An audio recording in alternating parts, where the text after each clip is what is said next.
Welcome to Brain Blocks. If you're someone who wants to make beautiful, modern websites, you're in the right place.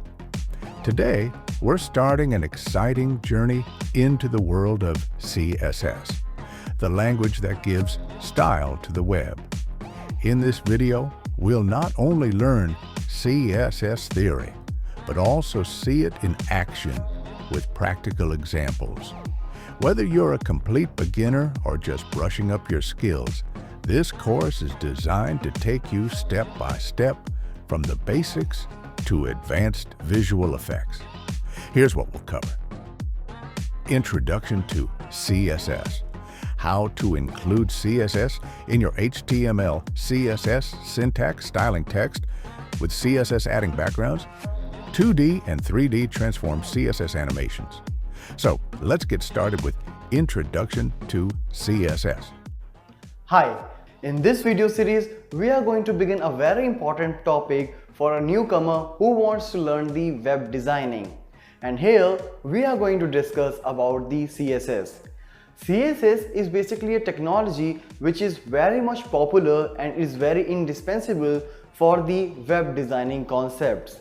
Nowadays, a lot of concepts like Bootstrap are totally based on the CSS. So here, before getting started while learning with the CSS concept, a candidate must be familiar with HTML.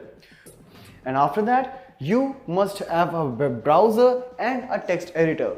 Since here I am a Windows user, so I will use the text editors, which is very much free of cost, and any web browser of your choice like Chrome and Firefox. So once you have a knowledge of HTML, once you have these basic softwares like the text editor and the web browser, you are good enough to start with the CSS. So let's discuss about what this CSS is all about.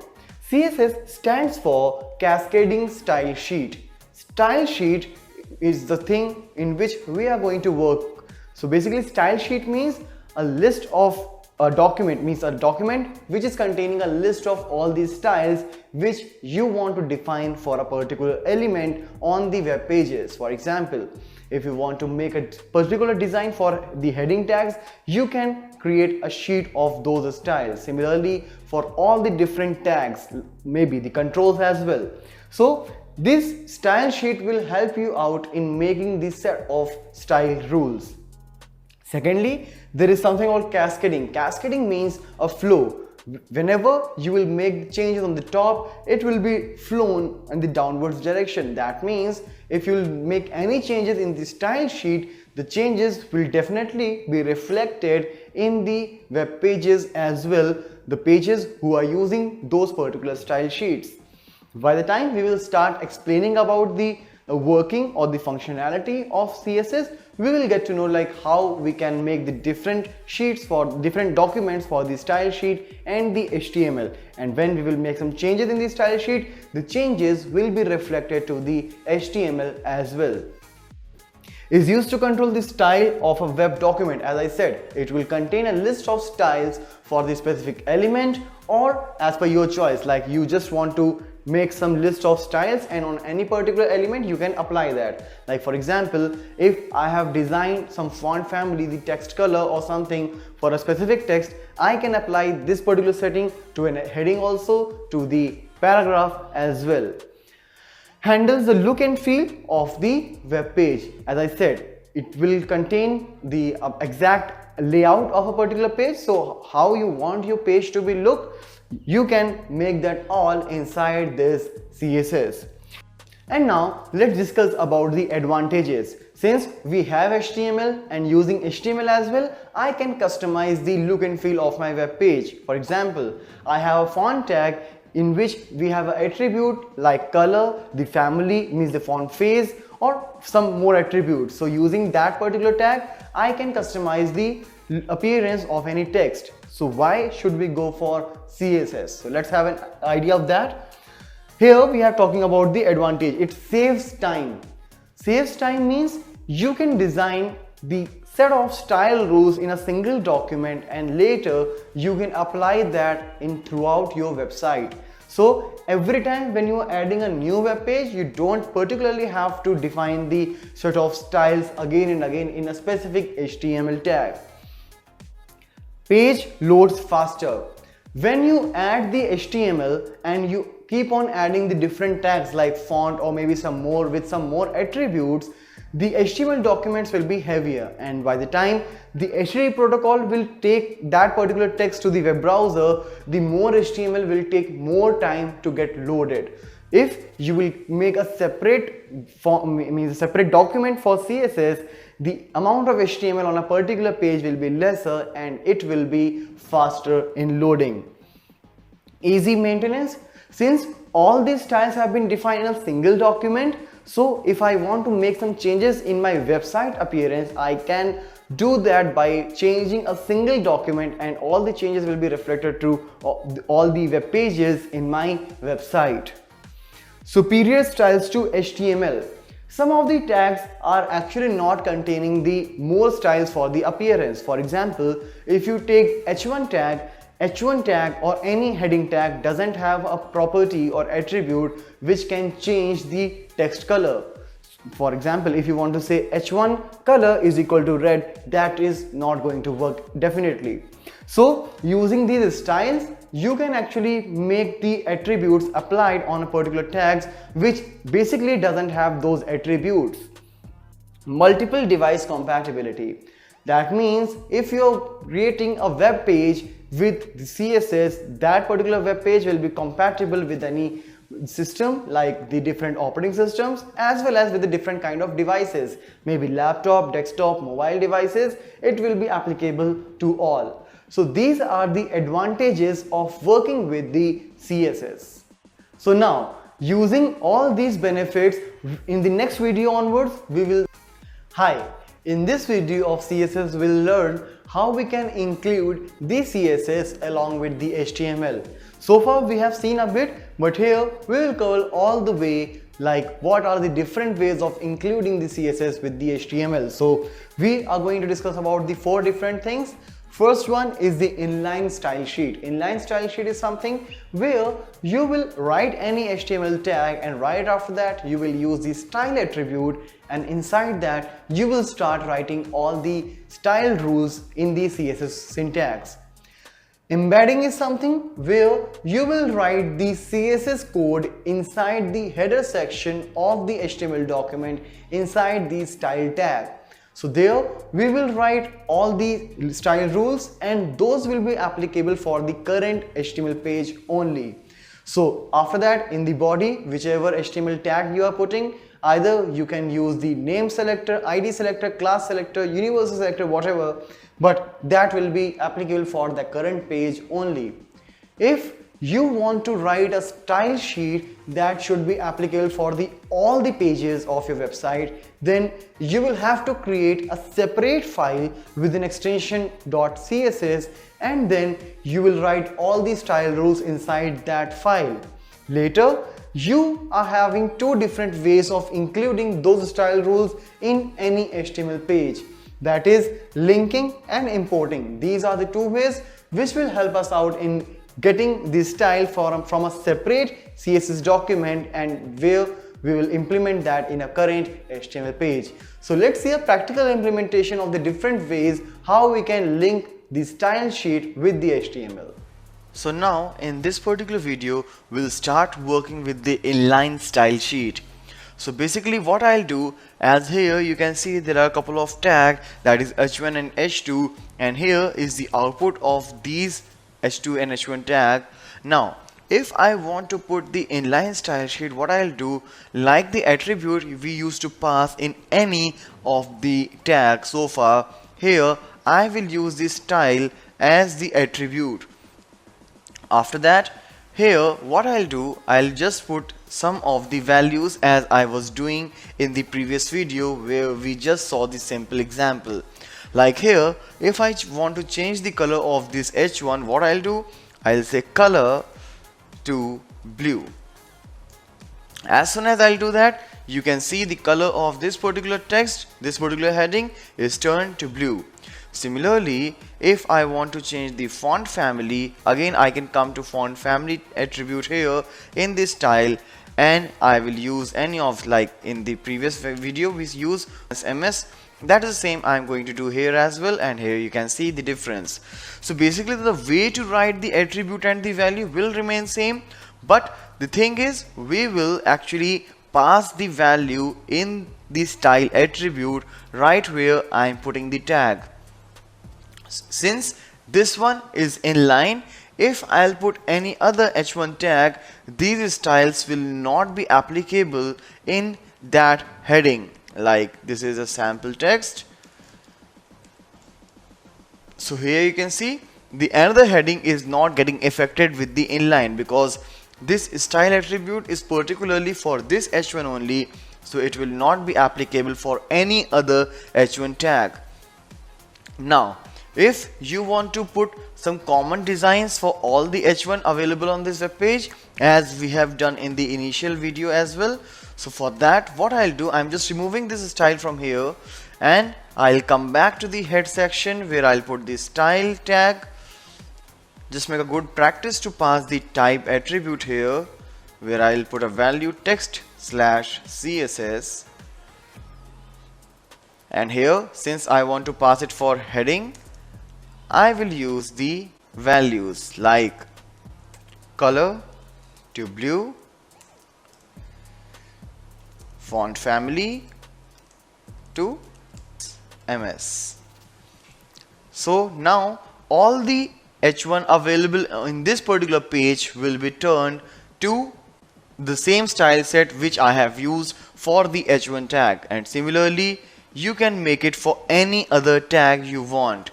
There are different selectors which I will cover in our next video, but here I'm just telling you what are the different ways of putting these style things in the web page. Alright, so here first thing was the inline style sheet, and here I'm actually embedding the style sheet inside the head section of the same HTML document. Let's put some styles for the h2 as well before proceeding. So here color is green and text decoration is underlined, so it is coming with the underline. Now these are the two ways in which you can put the things in the same HTML document. Remember, if you have passed some of these styles by embedding, and if you want to make some changes in a particular thing, again you can come to h1 tag. For example, if for this particular h1 I want underline, so what I can do, I can actually come and still can pass the inline style sheet. So here what I'll do, I'll say text decoration underline.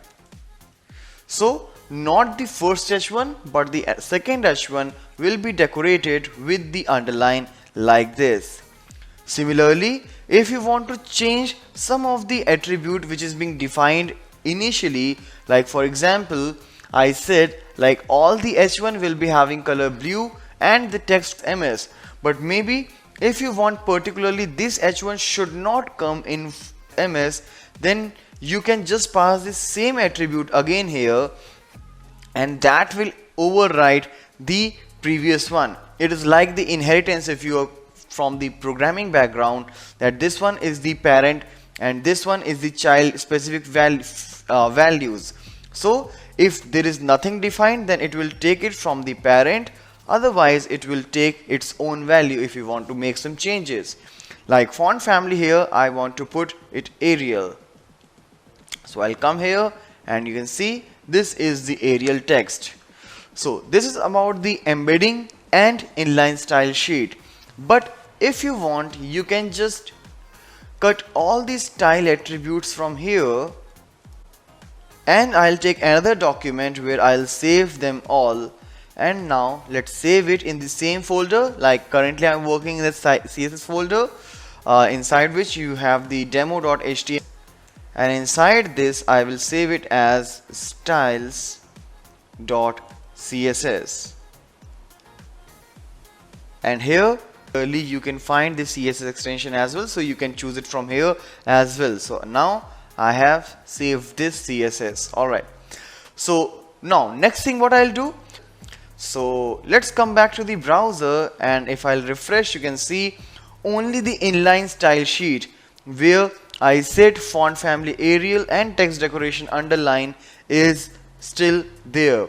Rest all the styles are gone away. So what can I do is I can actually link this style sheet into this HTML document, and for that what I'll do, I'll come to the head section again, and here I will pass the link tag. I don't want to put anything inside it, so I just close it. It will be a non-pair tag or empty tag. And now link relation. Relation is that I'm going to use a style sheet. So link relation is a style sheet. Again, you can specify type, which type of text this linked file is going to bring here. It will be the CSS, again the MIME type, and href, the most important thing, that's the hyper reference. So both are in the same folder, and inside that CSS there's a file called styles.css. So again I'm passing the relative path out here. So maybe if it's done, I should get these styles back. So let's refresh it here. So now I get all these styles which I have defined in this style. So these are the different ways using which you can actually use a style sheet inside an HTML document. So here we covered the three ways, that is the inline style sheet like this, the embedding style sheet where we put the style tag in the same HTML document, and this is the linking where I created a separate style sheet and then I pass the hyper reference here in the link tag, and here is how it is working. So this is all about the different ways of using the style sheet in HTML. Now let's get started with the basic implementation of CSS. So here in this practical implementation we will see how we can start working with the basic CSS with the existing HTML document. So let's get started by implementing the CSS in the HTML document. So for getting started with a very basic example of CSS, what I'm going to do is I will put the style tag in the head section. In HTML, we have already learned that the head section is basically meant for putting the title or for any resources, and here I am going to use my style as a resource. So for that what I'll do, I'll start the thing with the style tag, and within this style tag I can also put an attribute which will tell the MIME type, since it will not be a basic HTML syntax. So in general way what we do, we will put some MIME type text/CSS. Alright, now inside this style tag you can put the style attributes. Alright, so what I'll do, I'll put for the couple of tags here, let's say for the h1 tag. So for h1 what I want to do is I want to show it with the color blue, and I want to show it in the MS font. So for that I'll say font family :MS. So basically you can observe what I'm doing. H1 is the element for which I'm putting this style. Now inside these delimiters, these curly braces, I will put all these style things what I want to put, and then inside this I will put the different attributes, such as color is the attribute, blue is the value. So I will separate the attribute and the value with a colon, and similarly if you want to pass multiple attributes you will pass semicolon as a separator. So you can just put semicolon again, and in case you want to put some more styles you can continue by putting that. So this is all what I want to do for h1. Similarly let's put one more, that is h2, and here I'll just put one style, that is I want the color should be green. Alright, so what happened when I'll come to the body and I'll simply put h1 tag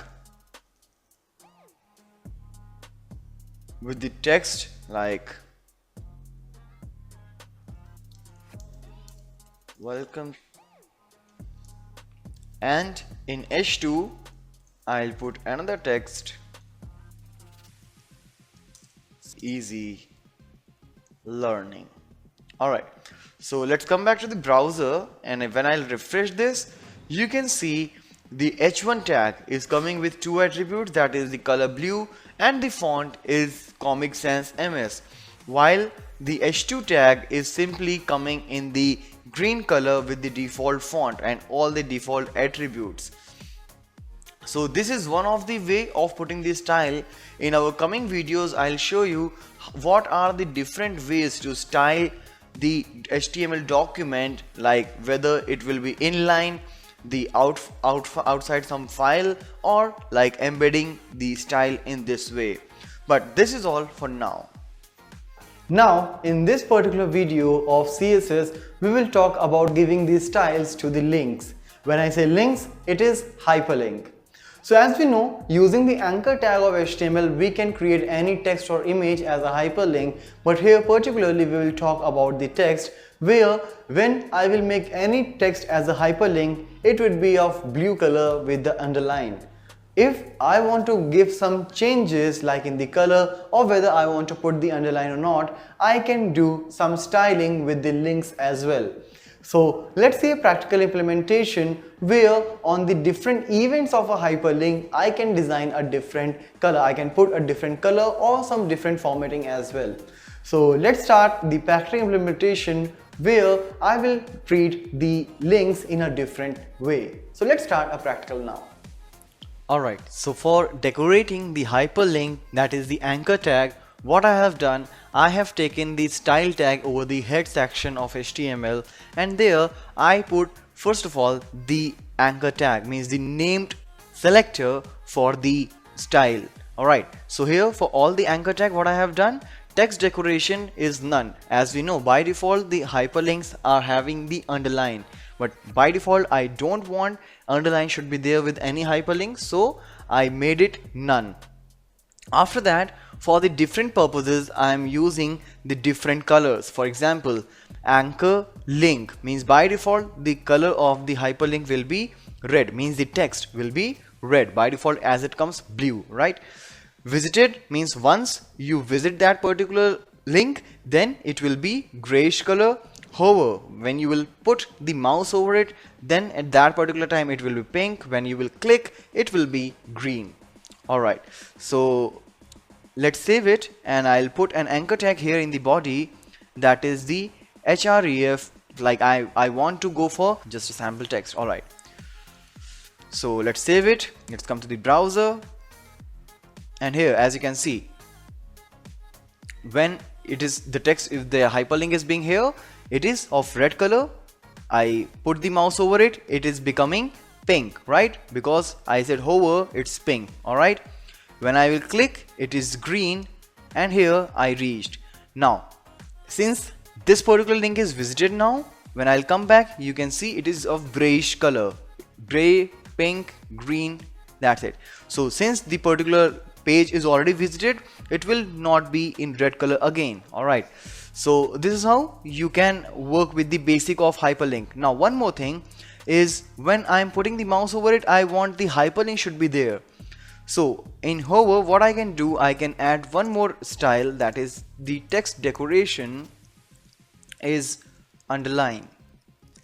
So let's refresh, and now here you can see when I'm putting the mouse over it, it is being underlined.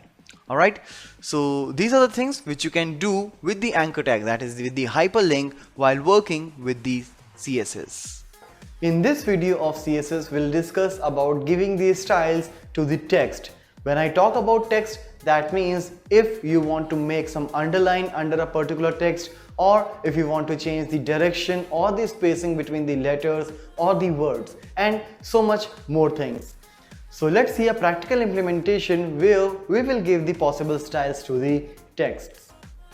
So for giving these styles to the text, Here what I am doing, I have taken several paragraph tags, and in each I am just going through the different changes for the text. Like in the first paragraph, what I did, I used the color attribute of style sheet and I have passed any particular value. Like we have already seen, like we have different options of passing the color. Here I am using the keywords and simply I pass red as a color. You can use RGB or any hexadecimal way to pass the color format. So this particular paragraph will be of red color. Now here when I say direction is right to left, that means it will be aligned to the right hand side.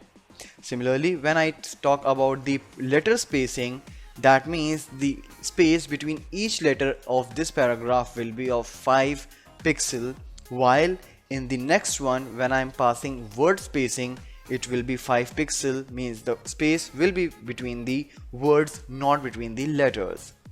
And when I say text indent, that means this paragraph will not start from the absolute left position, but it will take the space of 1 centimeter from the left side. So let's save this particular page and come to the browser. And here when I will refresh it, you can see all the things out here. Like this is the first paragraph with the red color. This is right to left, where we pass RTL, that is right to left. This is a paragraph with 5 pixel letter spacing, so you can see there is a big gap between the letters, while here you can see there is some abnormal space. Like here you can see there is less space between the words, but here it is more because I have passed 5 pixel space. And finally this one is the indent, where I pass 1 centimeter indent from the left side. So as I said, it is having a gap of 1 centimeter from the left corner, and then the paragraph will begin. Alright, so here let's cover some more examples for the text. Like here you can see I have used the different options regarding the text, like text decoration. Alright, so in text decoration I have several things, like I can make it underline, line through, overline and blink. That line through means the line will be passing over the text, and overline means it will be up, means on the upside of the text, while it will show you the blinking text. So everywhere I am using the text decoration attribute with the different possible values. So let's come to the browser now, and here you can see the underline, line through, overline and blinking text. As here you can see blinking is not functioning, so it depends on the different browser whether they support the text blinking or not. So for now maybe this Chrome is not supporting the text blinking. Now let's go for the another attribute for the text, that is the text transform. And here I'm using a simple case, like when I'm writing a paragraph, I'm just using my default way of writing, but using these different values I can actually make it in the different way, like capitalize, uppercase and lowercase. So let's save it and come to the browser. So here you can see in capitalize what will happen, the first letter of each word will be in the caps, rest will be in the small. But here in the uppercase and lowercase, as the name says, the complete text will be either in the uppercase or in the lowercase. So this is how you can work with the text transform attribute for the text styling.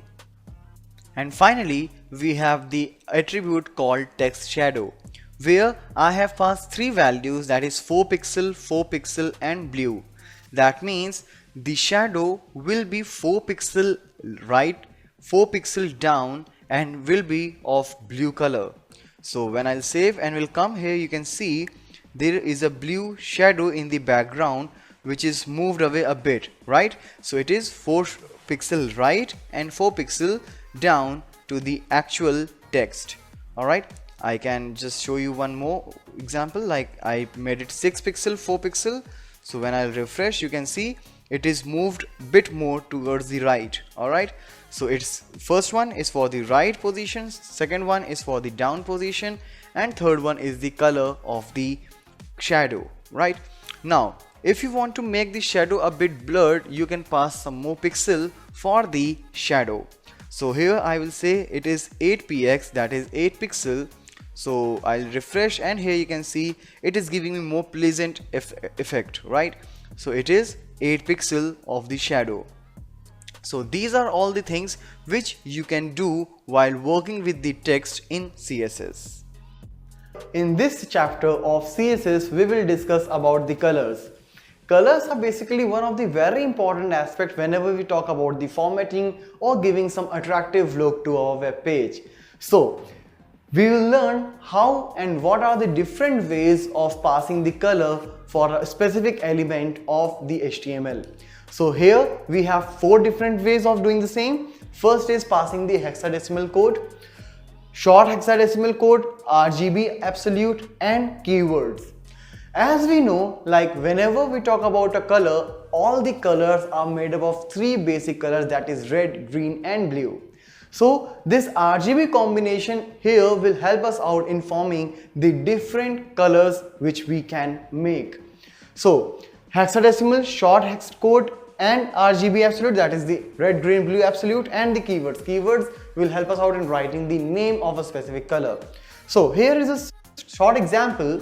Like the first one is hex code, where we can see like I'll start with hash and then I will follow 6-digit value. Alright, that will be from 0 to F anything. Alright, like if I'll put 0 means red, green, blue, all are not participating in this thing, so it is going to be black. The first 2 is for the red. As you can see, when I put F in the first 2, it is red, remaining are 0. Similarly, if red and blue are 0, means first 2 is for red, next 2 is for green and last 2 is for blue. So here the mid 2 is for green, so it's going to give you green. Similarly, if you have F in the last and 0 for the remaining, it is going to be blue. Now let's come to the short hexadecimal, where in spite of passing 6-digit value, we'll pass 3 values only, but again followed by hash itself. So 000 means none is participating, that's black. Again, first for red, second for green, and third one is for blue. Then it is RGB absolute, where I will use this RGB function and will pass 3 different parameters. The first number is for red, second is for blue, second is for green, and third is for blue. So again, this is the RGB. The value can vary from 0 to 255. So if I'll pass 255 in the first, that means it's going to be red, second it's for green, third value is for blue. You can pass different values in all the 3 parameters to get the different colors available.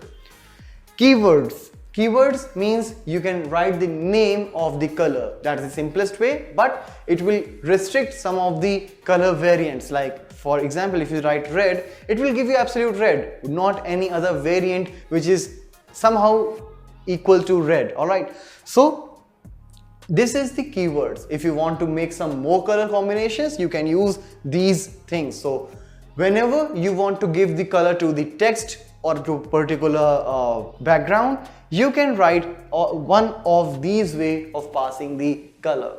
So in our next video onwards, we will start working with the colors in a different manner.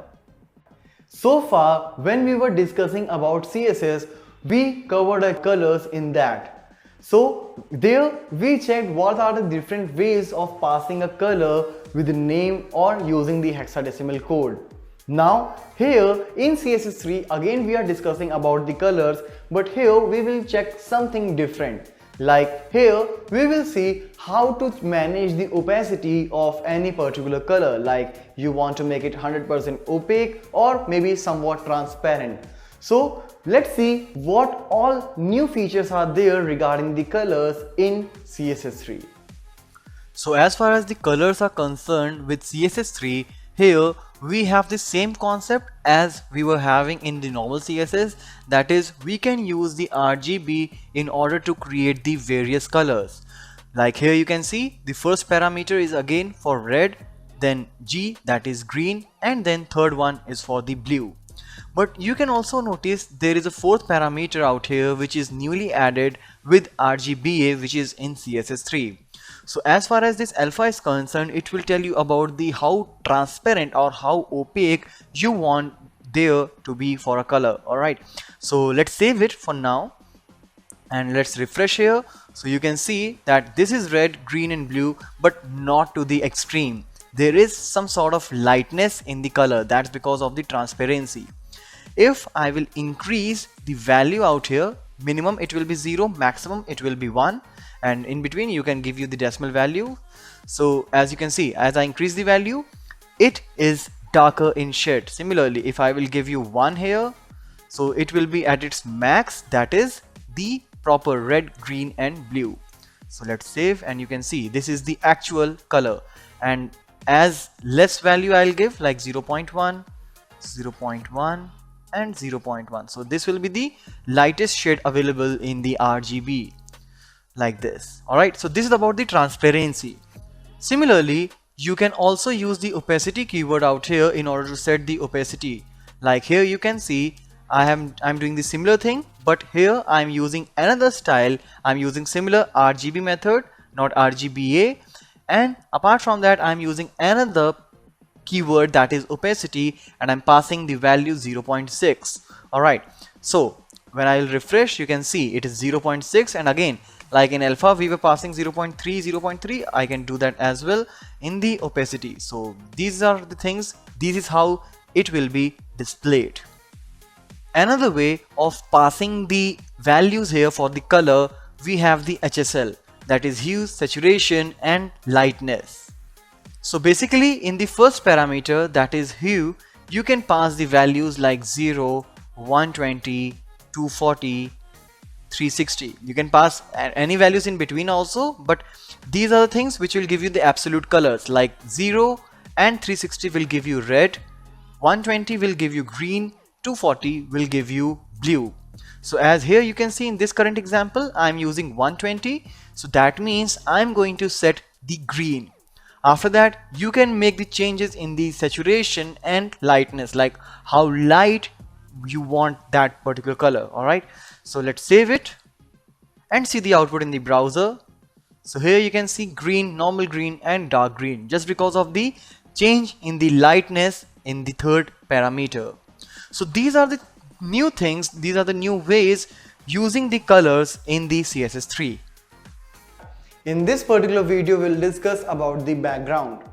In background, basically, when I talk about, you can pass the different colors in the different ways, which we have already learned in the previous video. Along with that, you can also pass the images in the different ways, like sometimes you want to fix background, sometimes you want a movable background. As per your choice, you can pass the background image. So let's start practically what all we can do of designing a web background using CSS. Now, in order to set the background here, let's first put the background for a paragraph, and for doing that I'll put style attribute. I can do that here as well in the style, but for this I'm going inline. So style is equal to background color. So background color, whatever you want, like let's say I'll pass yellow. So that will basically change the background color to yellow. Since I specified the background only for this paragraph, so only this much portion is having a background yellow. But you can see like there is a sentence, and after that I have added 3 line breaks. That's why you are getting this much height. Alright. Now, if I want to do the same thing for the complete document, I could have done this thing, like I can just put this style attribute here in the body. Let's remove it from paragraph. Alright, so when I'll refresh it, you can see the complete document is now having a background yellow. Similarly, you can choose any color of your choice, and if you want, you can also put the image as a background. For doing that, what I'll say is background image colon. Here I'll have to pass the URL of the image, and inside this URL function, URL attribute here, I'll pass like is a folder in the same location where I have saved my web page, and inside that I have bg.jpg image. So you will pass the URL of the image, and when I'll refresh, you can see this is the image which I wanted to set in the background. The text is still the same. Now if you want, you can just make some amendments in the same image. Like if you want to repeat this particular background, by default it is getting repeated horizontally as well as vertically, since the size of the image is smaller than the screen size. So what I can do is I can just pass the semicolon and I can apply the attribute like background repeat. So if you will say repeat, that is the default value, means there will be no change. But if you will say repeat X, only horizontal images will be repeated. As you can see here, vertically it's not getting repeated, since X denotes the horizontal and Y for vertical. Now when you say repeat Y, so there is no image right here on the right hand side, but it is repeated vertically. And after that you can also say no repeat. That will just add this image once. You can also set the position of the background by passing the attribute background position to any particular value. So basically what it will do is, when here you refresh, it is taking the margin of 100 pixel from horizontal as well as from the vertical. By default it was getting started from this coordinate 0, 0, but now it is taking 100 pixel margin from the left and from the top.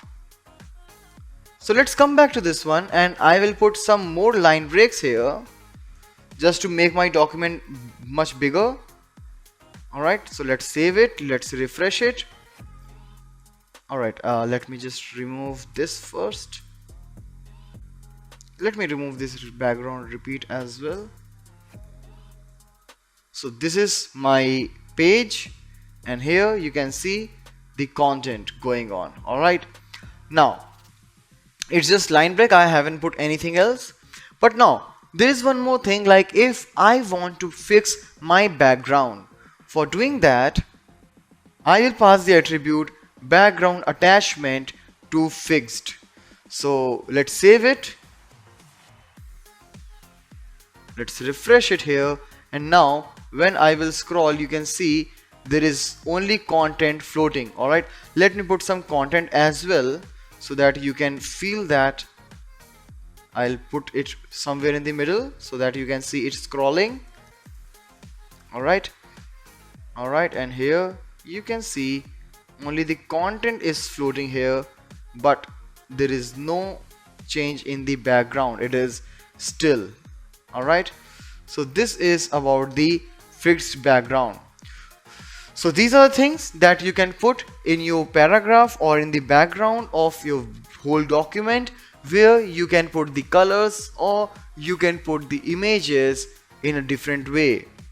In this video of CSS, we are going to discuss about the very important concept using which we can give some very attractive look to our web page, and that is the images. Images, as I said, can give you a very representational information along with some decoration as well. So proper formatting of image is one of the very important tasks of a web designer. So let's see a practical implementation where we will pass some different styles to the images. So let's start a practical implementation. Alright, so now for putting the image, we know we will work with the img tag, and here we have the attribute called src, where I will pass the URL of the image. Now to give some styles to this, I will use the style attribute as always, and then I will pass a couple of things. Like here I am just making some changes in the border, though we have a lot of new things which are there in CSS3 which we will cover in the upcoming series. Now here we see border, it's 3 pixel, means that's the width of the border. Dotted means there will be not a solid border, it will be dotted border of red color.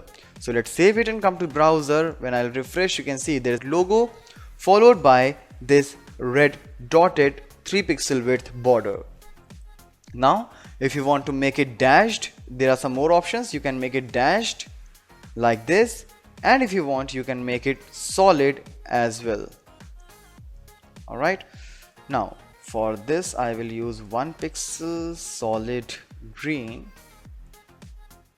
Alright, so these are the things which you can work while working with the images in CSS. As I said, we do have a lot of things while we will be working with CSS3, which we'll cover in later. So that is all about giving these styles to the images. In this video of CSS, we will talk about layers. Layers, as the name says, will provide you some number of layers one over another. So basically, it will give you the options, or it will give you a look and feel of the third coordinate, that is the Z index. Like for now, we have two coordinates, that is horizontal is x-axis, vertical is y, and this one using the layers options, you will get the Z index as well. That will give you a look and feel of one div over another div and so on. So let's see a practical implementation where we are going to implement the layers in CSS. So as far as layers are concerned, here I have placed 3 different divs which will be behaving as a layer, and let's see what all attributes are there. So all 3 divs are of different color like green, red and yellow, with the same dimensions, mean the same height and width, that is 300 width and 100 height, and all are having absolute positioning, which we have already discussed, and accordingly I have placed them in a different position, like top 0 pixel, left 120, similarly red is having top 40, left 80, and yellow is top 80 and left 40. So accordingly they will be placed, but since they are layer, so I have to tell like which layer will be above which particular one. So that particular thing will be told by the last attribute out here, that is the Z index, and it will actually tell you the sequence. That means Z index 1 means first of all it will be yellow, then above yellow I will put red because its index is 2, and above red I will put green because its index is 3. So 3 will be at the top, red will be after green, and yellow is at the bottom. So let's save it, and here you can see the output. Alright, so green is at the top, red and then yellow. If you will make some changes in the sequence, let's say I want to put red at the top, so I will make it 3 and I will make green as 2. So when I will save, you will see that red is at the topmost position. Alright, so these are the things which you can do while working with the third layer, means the third index. So these are the things which you can do while working with the third axis, that is the Z axis, while working with layers in CSS. Hi, in this video of CSS we'll discuss about giving the styles to the font. Like if you want to give the font a different color, or some style rules like the font family you want to change. If you want to give some styles like make it bolder, make it italic or something, you can go for the fonts in these styles. So let's see what all different options are available while working with the fonts in CSS. So here now, with the reference of font style in CSS, I have taken a number of paragraph tags, and in each p tag you can see there are different options available for the fonts.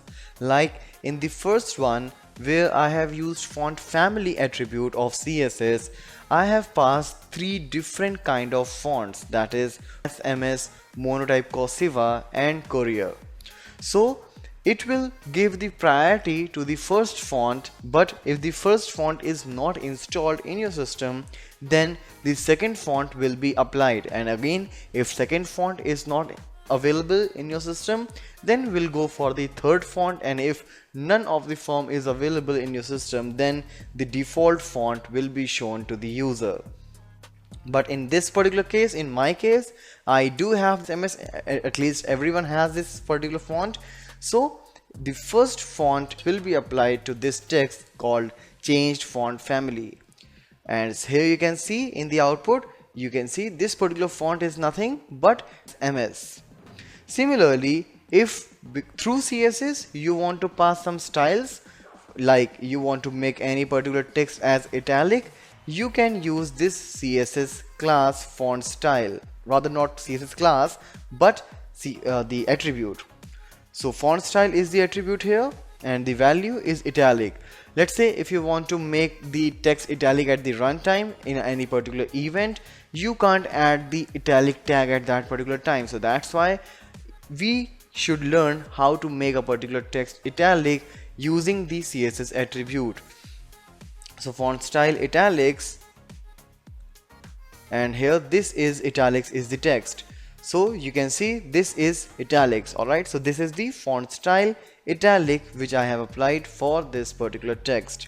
Similarly, we do have a variant here for the font where I'll use the attribute font variant and the value is small caps. You can make it none, which is by default.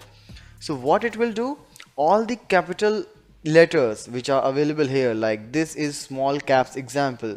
So TSCE, the respective capital words will be shown in the capital, but all the alphabets who are available here in small cases, in small letters, will be shown in the smaller caps like this.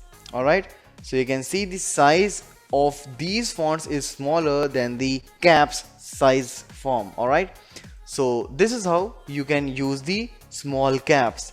Similarly, if you want to make it bold, any particular text, you can use the attribute font weight at that particular time, which will make it bold, bolder, and maybe you can put some numeric values as well, depending if your particular browser supports that font options. Alright, so like here you can see font weight is bold.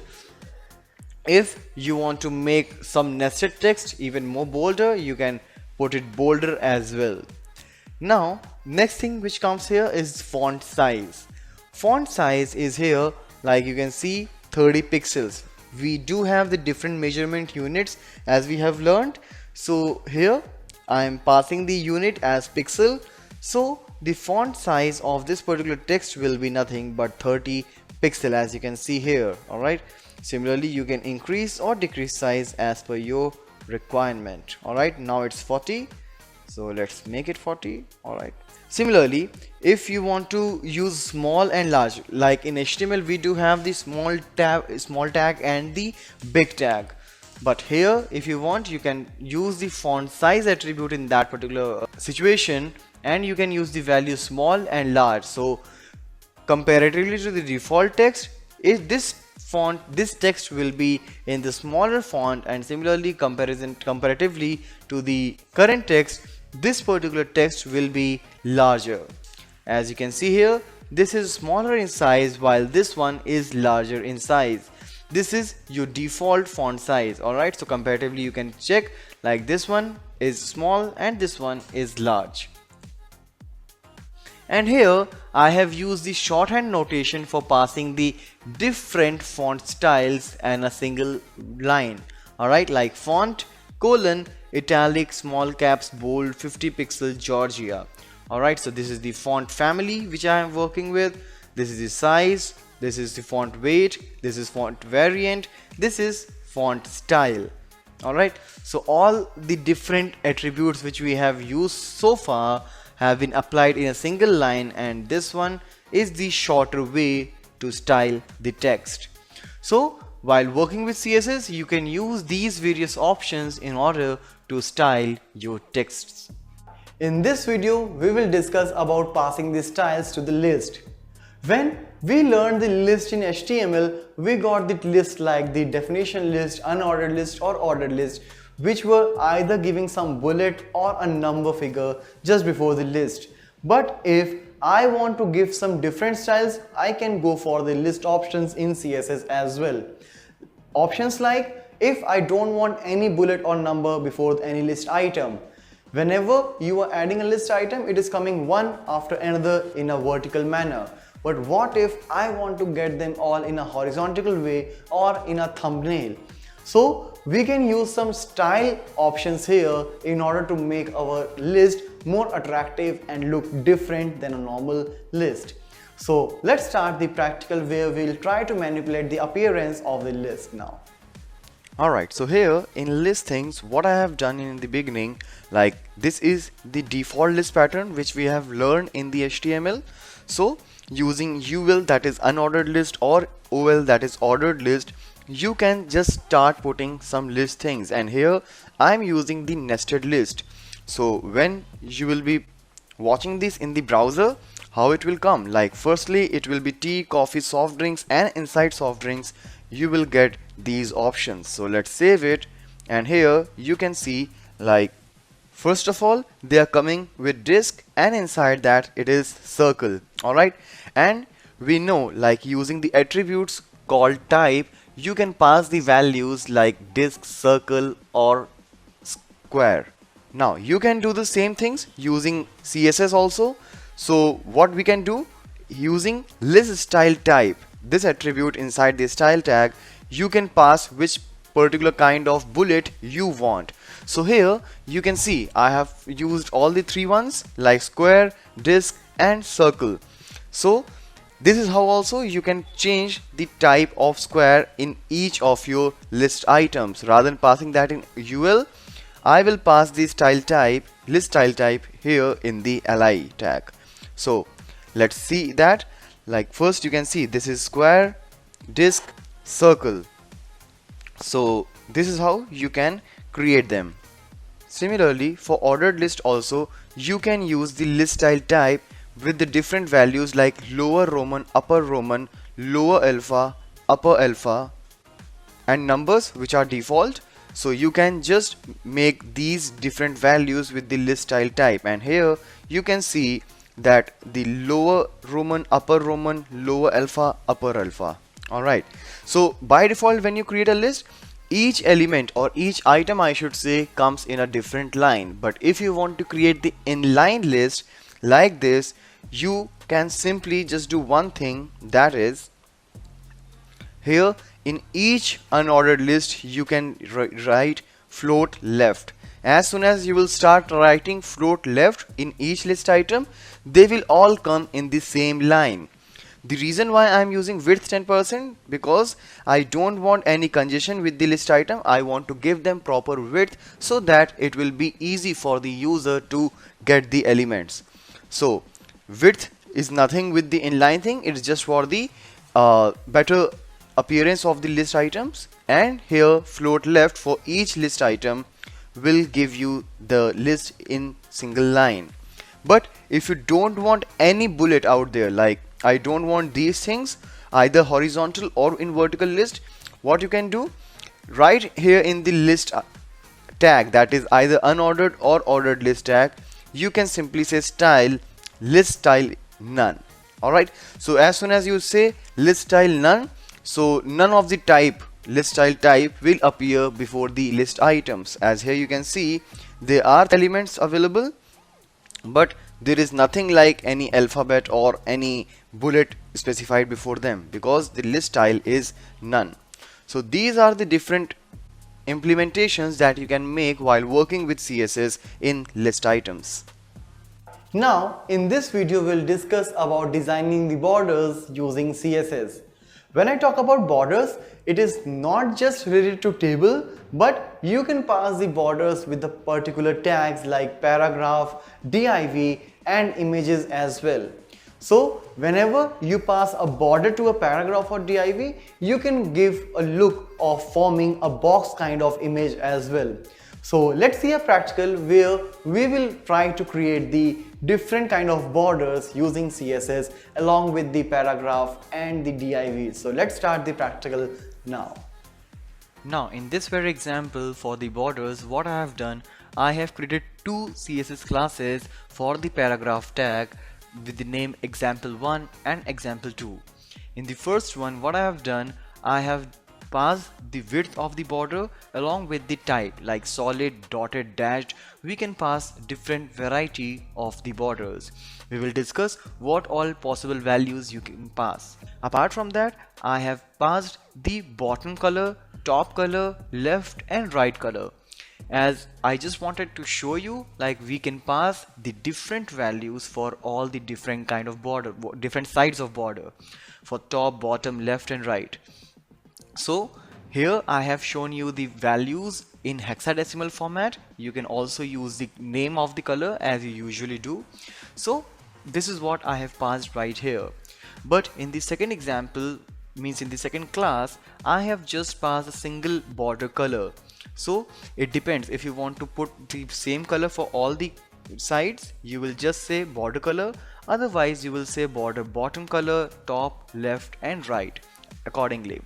So here I have passed 2 paragraphs in the body section, and in each paragraph I have assigned the particular classes of CSS like example 1 and example 2. So let's save this and come to browser, and here you can see the different colors out there, like top one is red, green, and here in second one you can see the green border is there only. Alright, if you want, you can also increase the width of the border so that you can see it more clearly.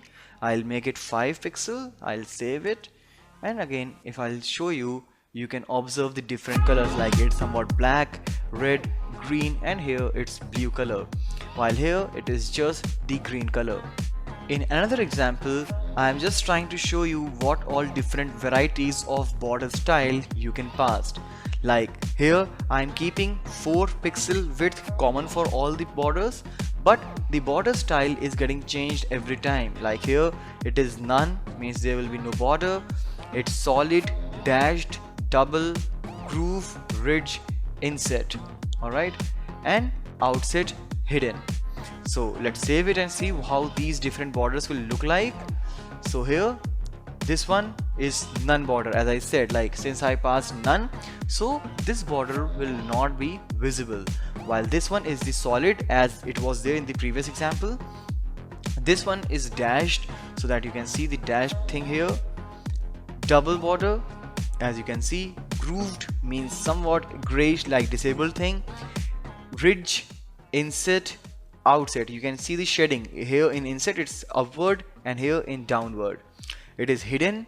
Hidden means the border is hidden for now, and here it is customized, like for all the different things. It is for top it is solid, for bottom it is dashed, here it is inset, and here it is double. Alright, so let's see here.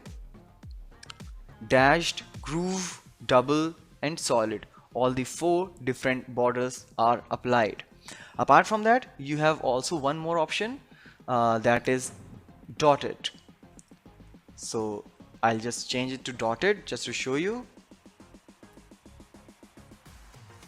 So here you can see this is the dotted border. So these are the different border styles which you can pass using the CSS class and with the attribute border style. And now here you can see that I'm making some changes in the border width which I have done earlier as well, but the new thing which I wanted to show you, like apart from the values here like 4 point or 4 pixel, you can also use the keywords like thin, medium, thick. Alright, so again the last one is miscellaneous, having lots of attribute altogether, like the bottom width is 4 pixel, top width is 10 pixel, left is 2 pixel, and right one is 15 pixel, and it is of border solid. Alright, so let's refresh it, and here you can see the solid with 4 pixel, 4 point, thin, medium, thick as the keyword, and here borders with the different thickness all over around, like top, bottom, left and right. So these are the things, these are some of the possible things which you can perform while working with CSS. Now in this video of CSS we'll discuss about the padding. When I say padding, you must have heard about the padding in cell padding while learning the table tag in HTML, where padding means distance between the text and the border. So here also we are talking about the same padding, where I can manipulate the space between the text to its border. That border distance may be from the top, from the left, from the bottom, as well as from the right. Depends all on our need. So let's see what all we can do while working with the padding options in CSS. So here in the example of padding, if I'll just mention padding, that means that I'm taking the distance from the text and the border that will be taken from the left and top. but here I can take the distance from any of the side of the padding in the padding, right? So here in this current example I'm using padding bottom, so that means the distance of the text and the border will be taken from the bottom side. So let's save this, and if I'll come to the browser, here you can see that the distance is right here from the bottom. This one is the 15 pixel while this one is 5%. Similarly, if rather than padding bottom, I'll say padding top at both the places. So you can see the same distance is coming from the top, and very similarly you can do it for the left and right as well. So let's put it left. Alright, so here you can see the distance is being taken from that side, but since the percentage, now you can see 5% from there. Alright, I can also use padding right, but here as you can see the alignment is already left and the padding is already taken from the right, so it will not work. So first you can try by yourself by putting the alignment to the right, and then you can try padding right. So these are the things which you can take care while putting the padding, while putting any text inside the border. Now in this example you can clearly see that we have the padding different from all the different sides. Like here in the first paragraph I have used padding 15 pixel, that means it will be 15 pixel from all the four sides. But if I will specify like 10 pixel and space 2%, that means from top and bottom it's going to be 10 pixel, and from left and right it's going to be 2%. Similarly, if I'll pass 3 different values, that means the top is going to take the first one, the bottom is going to take the third one, and the left and right will share the middle value. But here you can see we have the different value for all the four sides. So top is 10 pixel, the first one, then right one is 2 pixel, and after that the top and the right are taking, means the bottom and the left are taking the same values, that is 10 and 10. If you want, you can just make the change to check the difference. So I am making the change to 30 pixel. So here the difference is getting increased. Alright, that means the third value is for the bottom and then this one is for the left one. So these are the different ways of passing the different values of padding for all the different sides inside the border. In this video we will talk about giving the position to the particular element using the CSS. Now when we talk about positioning in CSS, we have provided with 3 different options of positioning, and those are absolute positioning, relative positioning and fixed positioning. So as per your requirement, you can choose, like it's all about designing your web page where you want to put a particular element. According to that, you will plan like which particular position you should go for. So let's talk about absolute positioning. Absolute positioning is basically something, as the name says, it's absolute, means here you will have to pass 2 values, that is the x-axis and y-axis value. That is, x-axis means the horizontal one, which will be taken from the left hand side, and absolute positioning from the top, that is vertical, that is the y-axis. So on the basis of the coordinates which you will pass, the particular element will be posted to that location. So as it is mentioned, the element is positioned at the specific coordinates related to your screen top left corner, right? So the top left corner from my side will be taken from the coordinates. 2 values, top and left, can be used along with the position property to move an HTML element. Like for example, if you will pass 0, 0 in the absolute position, it will go at the right top and the left hand side, and if you want to make some changes, you can just keep changing the value, that is the left and the top, to make it on a particular position. Now next thing is the relative positioning. Relative positioning is something where you will pass again the coordinates, but this time it will be relative to its original position. Like for example, inside a particular div you are putting some text, and inside that only, that's the relative position, you want to make some changes. So you can pass the relative positioning, means you will have to set the mode of the positioning, that is the relative, and then you will pass the numbers like where exactly you want to put. And the last one is the fixed positioning, where you will pass any particular coordinate, and even after that, even if you're scrolling up and down the page, that particular element will remain at that position itself, like that will be like something like always visible. All right, even if it's a big page you are scrolling up, but that particular element where you have used the fixed positioning is not going to change its position. So let's see a quick practical implementation of all the three available positioning options. So as far as the positioning is concerned, here in this example I have taken a div in which I have used the position attribute with the value relative. So this one is the relative positioning with the left 80 pixel and top 2 pixel. Let's make it 20. Alright, so when I'll refresh, you can see, alright, that this is the relative positioning. When I talk about relative positioning, though the size of the text is like this much only, but it will occupy the complete width. But if I will make it to absolute, let me change here as well. Alright, so absolute will, first thing is that it will take the text space itself. It will not occupy the complete width which is available for this particular div. Now let's make it relative again. Alright, and after that, to understand it better, what I'll do, I will add one more div right after it. Alright, so what you can observe here, I have placed two divs with the same relative positioning and with the same left and top margin. Alright, so let's see how it is being reflected here. So you can observe like both are coming separately. Alright, let me just change the color as well. So you can see the second one is the relative, means the second div which I just added. Alright, so because I have passed the same left and top values in both the divs, still they are not crossing each other. Why?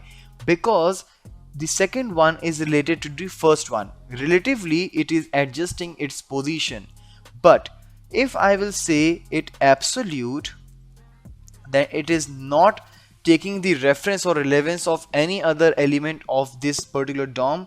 It will just take the relativity of that particular element inside which this div is existing. So let me make it absolute, and when I'll refresh, you can see it is overlapping this one. Alright, because doesn't matter whether it is overlapping anything or not, when I say it's absolute, it will definitely go to that very point. Alright, and will be rendered over the DOM. So these are the things which you will have to be sure about the relative and absolute positioning. The third one in the list is the fixed. So let's see that one also. So here I will make it fixed, and I will say this is fixed positioning. Alright, and to increase the page size, I will just add some BR tags. Alright, so let's come and refresh. Let me change the position first of all. Absolute, I'll make it 0, 0. Alright, so this is at the very top, and fixed one is left 80, it's fine. Top I'll make it 120, so it will come down. Alright, so this is fixed position. So when I will scroll, you can see this is still there. So this is the fixed positioning, the simplest one without any confusion. It is going to be at the same position. So in case you want something like always visible type of content, you can put it inside the fixed positioning. So these are the three things which we have as far as the positioning is concerned, that is the absolute, relative and fixed with CSS.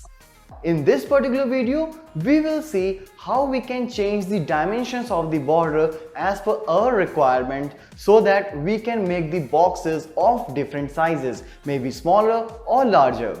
So let's have a practical implementation where we will see about the dimensions using the available CSS options.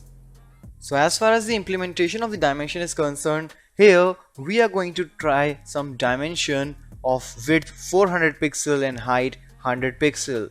So here I am just trying to show you how can you pass the height and width for any particular dimension. So let's save it, and here you can see like, okay, this is the dimension of height 100 pixel and width 400 pixel. As you can see, it is not just started from the corner because the padding, margin, everything is out there. Alright, so because of margin, it's started 10 pixel away. Now let's see how we can make some changes inside it. So basically we can also pass something like the minimum height, minimum width, or maximum height, maximum width. So in that particular context, here in this particular example, I'm passing maximum height. Means doesn't matter the content which you are putting inside, but the maximum height which this particular box will take will be of about 10 pixel. So obviously we have a lot of things here. We have some number of lines. After that, after some line breaks, we have an image. So probably all those things will not be a part of the maximum height 10 pixel, but still the line, the height of that particular box will remain as it is. So let's refresh and see. So here you can clearly see like this is the 10 pixel height, but still all the content is not inside that. So if you want to restrict in any particular circumstances, you can use the minimum height or maximum height. Similarly, I can do that for minimum height as well. So minimum it will be 10 pixel, but maximum it can take up to the content. Alright, so now you can see the content is here, so the box size got changed. And mind it, the image is outside the paragraph obviously, so it will not, the box will not cover the image part. Similarly, let's say minimum height is 100 pixel, and let's remove some of the things inside. Like I will remove a couple of lines, I'll refresh, but even you see the content is less, but as I said, the minimum height is 100 pixel. It will take 100 pixel whether it is required or not. And very similarly, we have the concept for minimum width and maximum width as well. So let's say I'll say maximum width is 400 pixel. I'll just remove this minimum from here. I'll just take the default 100 pixel height. Alright, now if I will put some shorter width, alright, so now maximum width is 40 pixel. The content is not able to adjust inside, but still you can see somehow it managed because maximum width which you can pass here is 40 pixels. Similarly, if you can want, you can pass the minimum width as well. So minimum it's 40, but if content demands more, it can goes up to more. Alright, so these are the various changes which you can make while creating a box with some dimensions for a specific content of your DOM. Now in this video of CSS3, we will see how to make the rounded corners from any border. So far we were going through the strictly rectangular shaped borders, but now we can make the edges, means the corners of those particular rectangles, as rounded. If you want, you can go for the same radius for all the 4 corners, and if you want, you can make the different radius for all. So let's see what all options are available here to make any particular box with the rounded corners. So let's start the practical implementation now. So with the reference of the rounded corners in CSS3, here in this implementation, I have added 3 elements inside the style element, and these are basically the ID selectors. So what I have done inside, like in the first R corners one, I have passed the border radius. This border radius is something which is new in CSS3 and which wasn't there in CSS, but still you can see the syntax is exactly the same. So that is the only new thing. Apart from that, the background which was already there, padding, width, height, everything was there also in the CSS. but here the border radius is the new attribute which I have passed. So basically what I am doing here inside, I'll just pass the background color, which is somewhat greenish color would be, and nothing else. But if I'll come here, I'm also passing the border right here. Alright, I'm not filling the background with any particular color, but there will be a 2 pixel background, 2 pixel border with solid, which we know like solid, dotted, dashed, all the possible options, and with the same color. Padding, width, height, everything is same as of the previous one. And here in the last one, what I'm doing, I'm setting an image as the background of that rounded corner div. So for that I have passed the URL as I used to do. As I said, like most of the things which I'm doing here are all similar to as of CSS, just the border radius is something new. So using these things, I have added the 3 elements inside styles. Now let's come to the body, and since I have used the ID selectors, I will take 3 different divs of paragraphs or whatever you want. You can just take that and can pass these as an ID. So let's save it and come to the browser. You can see all the 3 rounded corners. Alright, so this is the background color, this is the 2 pixel border with the same color, and here I have passed the image. Since here I have used the repeat, alright, background repeat is repeat, so that's why after that it is getting repeated. So these are the things which I have applied using the rounded corners. Now let's see how we can pass the different radiuses for each corner. Like here you can see the curve which I have here is same with all the ones, but I can actually change the radius of each corner. So for that, here are the few modifications. Like I just passed single value in the border radius in the previous example, but now I am passing 4, 3 or 2 values. So let's see what is the difference.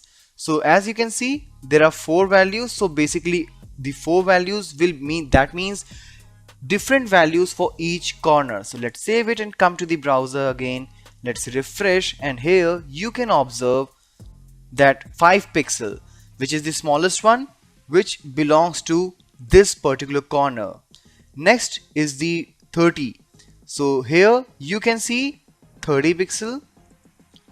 Then it comes to 50, this one, and then 15, this one. Alright, means starting from here 1, 2, 3 and 4. All 4 radiuses are different. But if I'll go for only 3 values, then obviously one will be sharing with some other corner as well. So here you can observe like this and this, these 2 corners are same, which are having 50, the common value. 15 is 15, that's the first one. Alright, 50, second one, 30, the third one as of the top, and since there is no value for this one, so these opposite diagonal corners will share the value. That means 50 radius for both. And when there are only 2 values, so obviously 15, 15 and 50, 50. Alright, so these are the ways using which you can use the rounded corners feature, which is newly added in CSS 3. Now let's talk about cursors in CSS. Basically, cursor is nothing but a mouse pointer which you move while scrolling to a particular web page. By default, you get a mouse pointer which is of arrow shape and you move it along. But as per the different situation, you may come across a need like you want to change the mouse pointer as well. Maybe sometime when it's loading, you want the circular rotational mouse pointer. Sometime you are maybe looking for a finger pointer.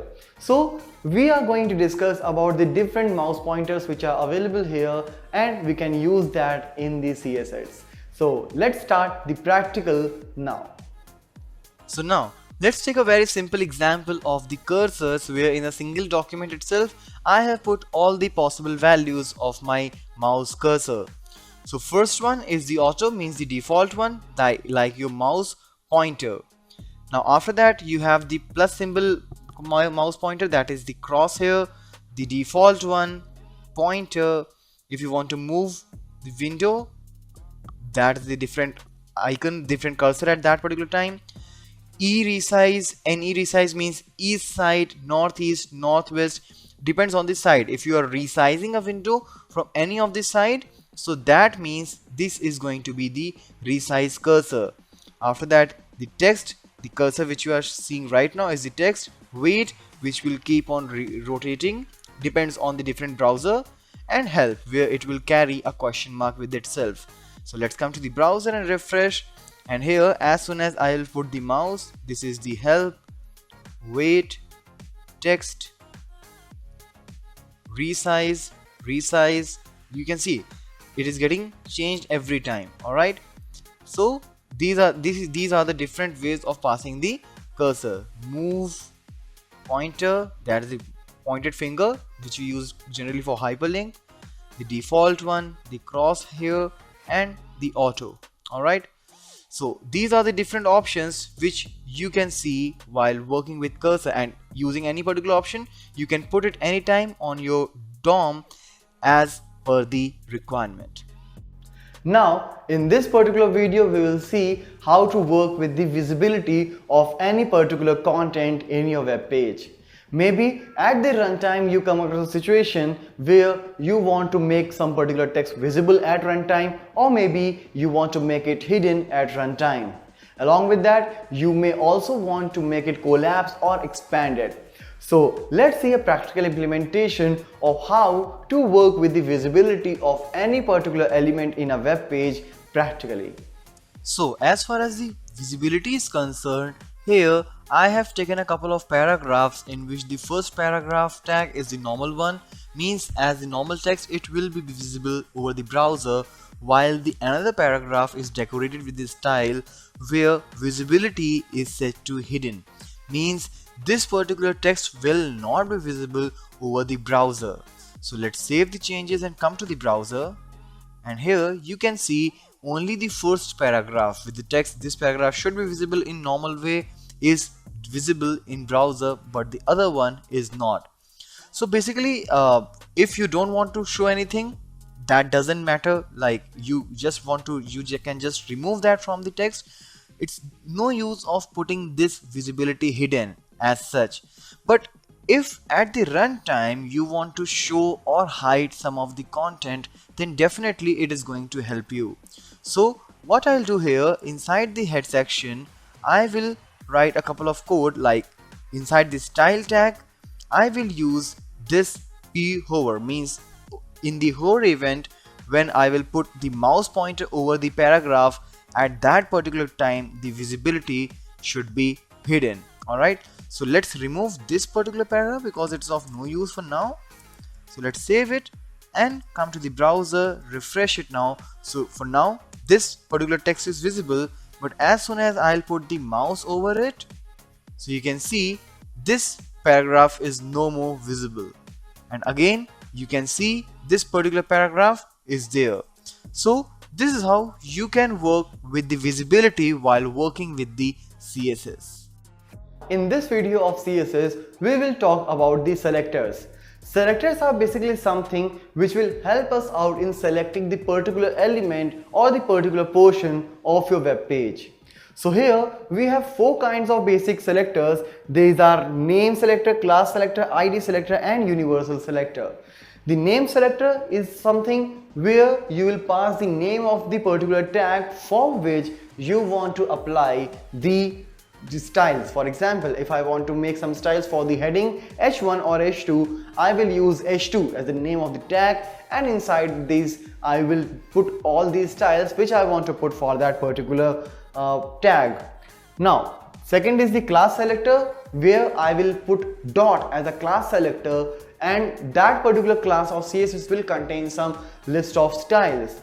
When on a document I want to apply that particular set of styles to a particular element, I will use the class attribute by passing the class name. So whatever styles I have passed in that particular class selector, that will all be applied on that particular segment. The next is ID selector.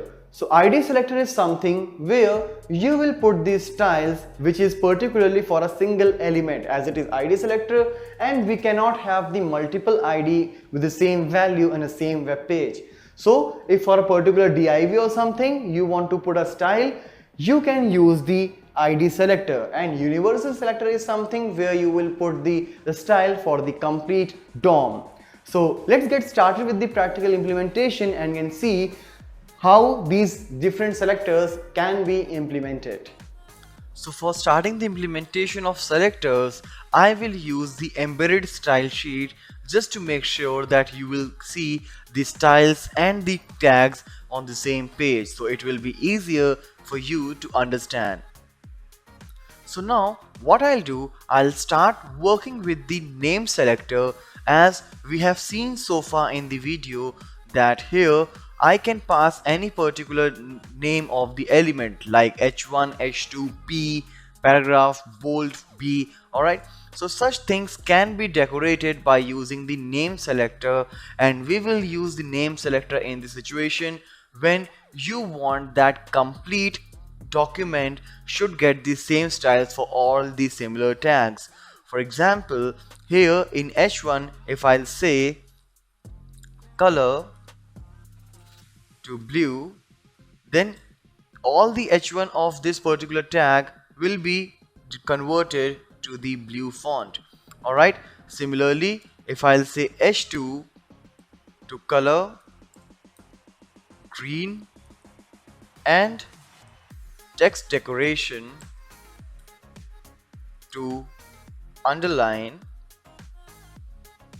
so it will be reflected to all the h2 tags. Alright, like if I will copy and paste it again, so you will see all the h2 tags, whether I have written anything here or not, all will be decorated with the same styles. Similarly, you can pass the same styles to the multiple elements at the same time. For example, I have a couple of tags like for bold tag and for the italics tag. I want them to be decorated with the underline. So what I'll do, I'll just put the text decoration underline here, and you can see here b comma I, that means for the bold as well as for the italics I will decorate the text with the underline. So let's see how it will be looking like.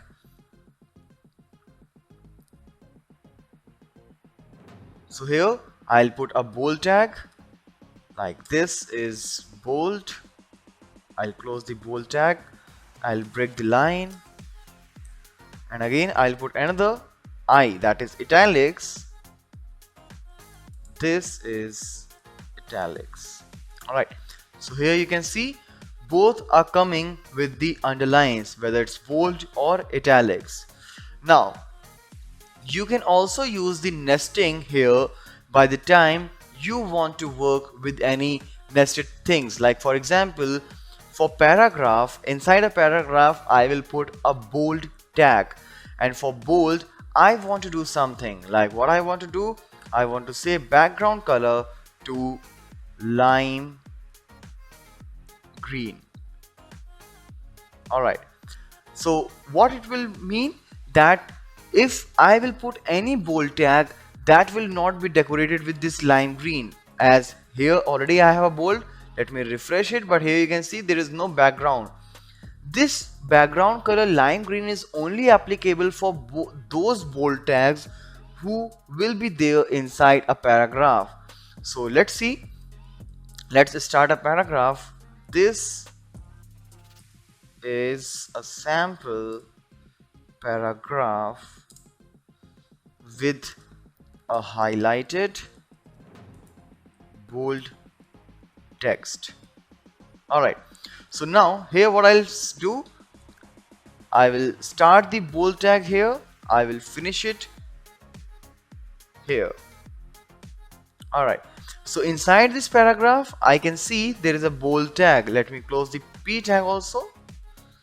Alright, so let's come here and refresh, and here you can see this is a sample paragraph with the highlighted bold text, and here you can see it is bold, it is underlined as well, because here I have designed the underline design for the bold text. Alright, if you don't want to use underline here, so again you can come for inline style and you can use the text decoration to none. Alright, so here you can see for this there is no more underline. Alright, so this is about the name selector. So you can use these names the way you want. Now the another way to use the thing inside a CSS is the class selector. The reason why there is a class selector concept, because there may be a situation where you want to put the similar styles for the different tags. For example, let me first remove this one.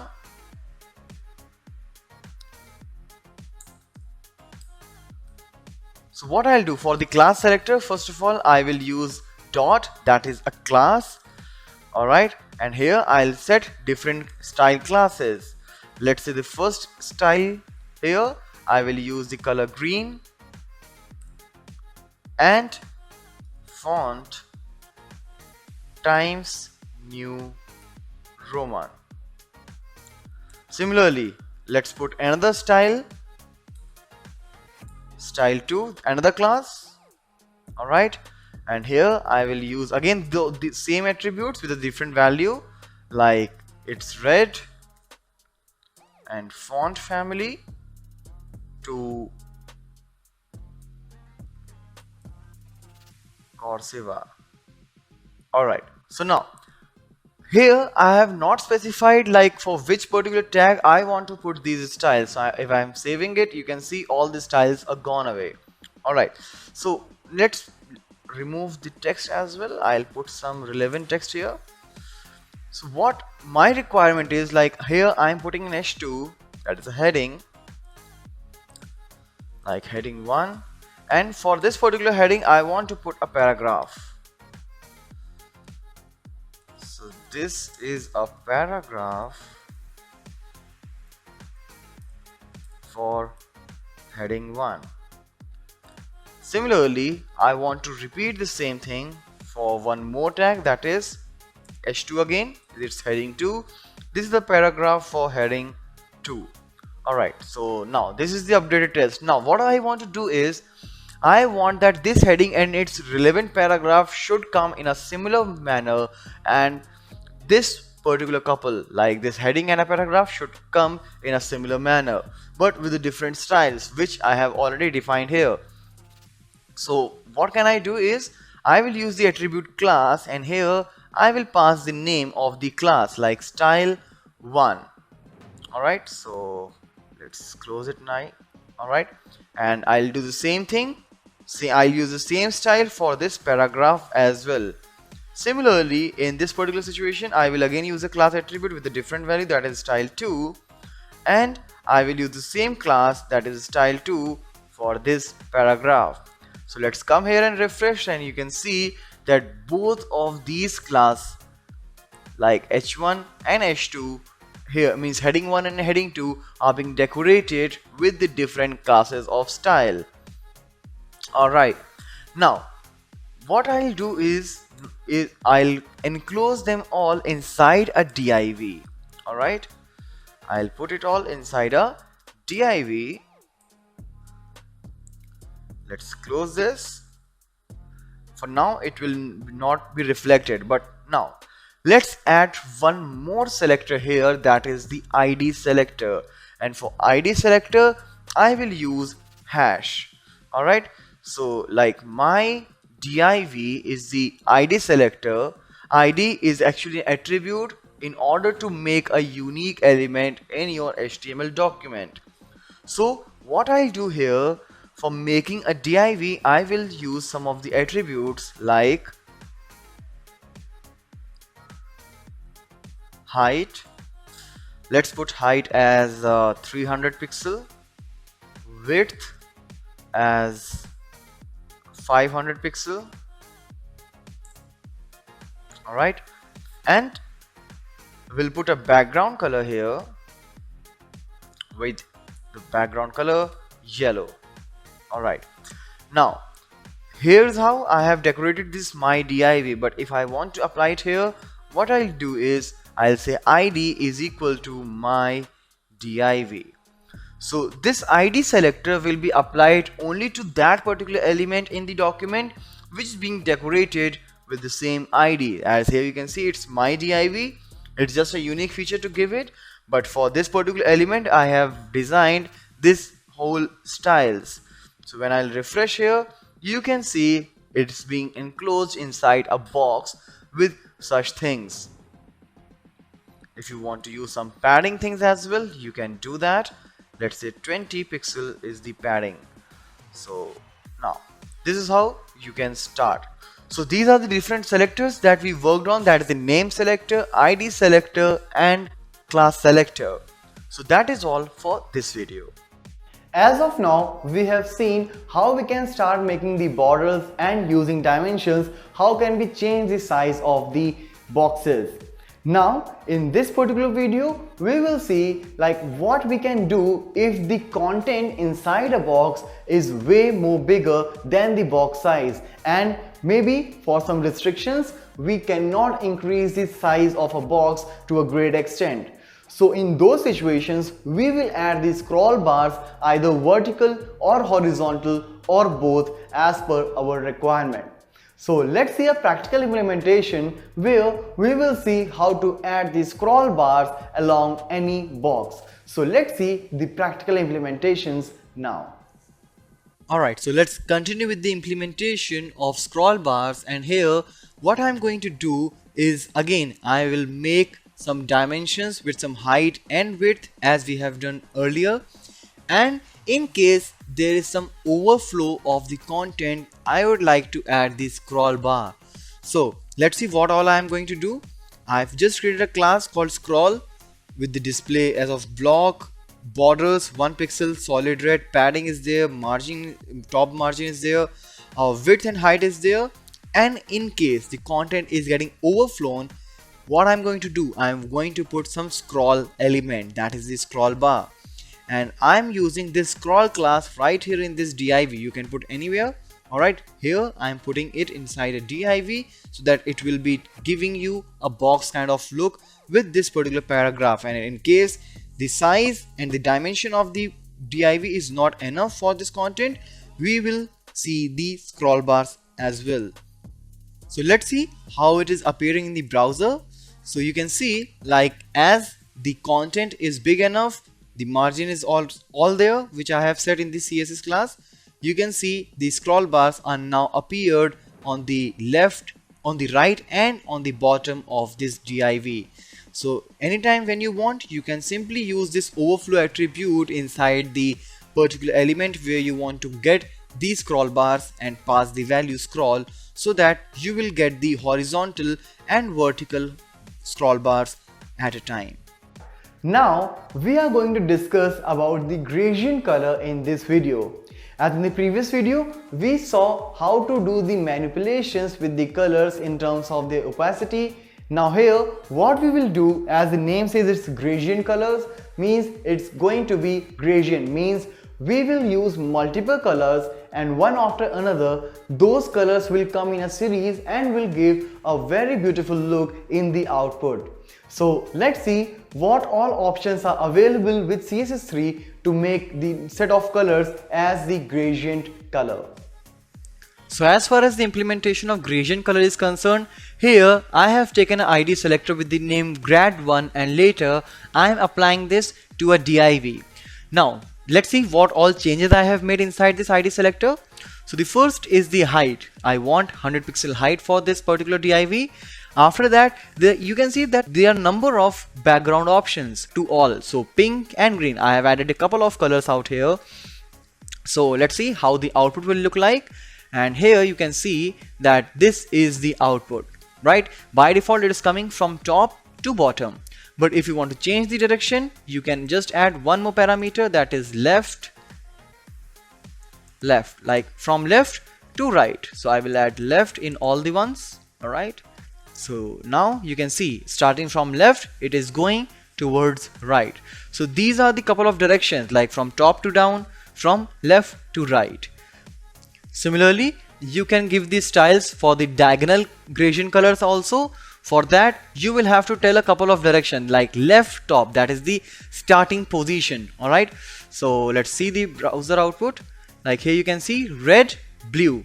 So left top, it is starting from red, and then diagonally it is changing its color, and at the last it is blue in color. Alright, since red and blue are the two different colors out here. So these are the things where I'm using the linear gradient, like it could be from top to down, from left to right, or from diagonal. Now let's see some available options for the radial, means this, if I want some circular in the gradient, let's see how those work. So for that, rather than linear keyword, here radial keyword will be used. I'm using height and width both for now. You can just continue with the height also, as we were doing earlier. And now here you can see the difference, like red, green and pink. Alright, since there are three colors, you can pass the percentage, like how much width you want in each color. So pink 60%, green 15%, 5 for red. Alright, so let's see the output now. And here you can see. Alright, so this is how the radial gradient will work. Starting from the last, means this one is the inner one, then the outer and the outermost. Alright, if you want, you can add more colors in the same method. You can also use the repetitive option for that. Like for example, if you have a couple of colors and you want them to keep repeating unless a particular time comes, you can do that as well. And how we can do that? Just by adding this repeating keyword. Alright, so now the method is repeating radial gradient. So I'm just using a couple of colors, like 10% for yellow, 15% for green, and after that, because it's just covering the 25%, so after that it will keep repeating. Alright, that's why I'm using repeating out here. Alright, so let's see the output here. Now you can see, okay, so every time this green, yellow, green, yellow, green, yellow is keep repeating itself. So this is how you can work with the different options available with CSS3 regarding the gradient colors. Either it's for repeating, either it's for linear or radial. Now in this video of CSS3, we are going to cover a very important and interesting concept of it, that is the 2D transformation. Basically, when I say 2D transformation, that means that is only the x-axis and the y-axis which will participate in all the transformation. So here we will use the methods like skew, rotate, translate, and some more functions are there which will help us out in making the transformation along with the x and the y-axis. So let's start a practical implementation and see what is all here for CSS3 regarding the 2D transformation. Alright, so now in 2D graphics, what we are going to do, we will take a couple of divs. One will remain intact and same, while in second div we'll do the required changes. So let's see what is all there in the div. The height, width is set, background color is set, and border is set. So obviously it will look like a box, as you can see. Now after this, what I'm going to do is, for that particular div who's being decorated with the ID my div, I'm going to use the rotate method. So, and what we are going to do, we are going to perform a common thing in all, that is I'm going to rotate them with 20 degree. So you can see there are a couple of divs. This is one div which will just contain the styles from this class, while this div will take the styles from this class as well and from my div as well. So let's save the changes and come to the browser. Let's see what is all there. So you can see, like here, this one is rotated to the 20 degree, while this one is having the default layout. Now we can also do that in the reverse direction by putting the minus symbol, that is minus 20 degree now. So you can see now it is from this particular position, right? So depends like how you want to rotate, either clockwise or anti-clockwise. If you want to do clockwise, just pass any degree, or in anti-clockwise just pass minus symbol along with that. Now similarly, you do have one more method here called skew, in which I'm going to skew with x-axis or y-axis. So I'll do it with skew x 20 degree, that means it will be skewed using the x-axis only. So skew x and x.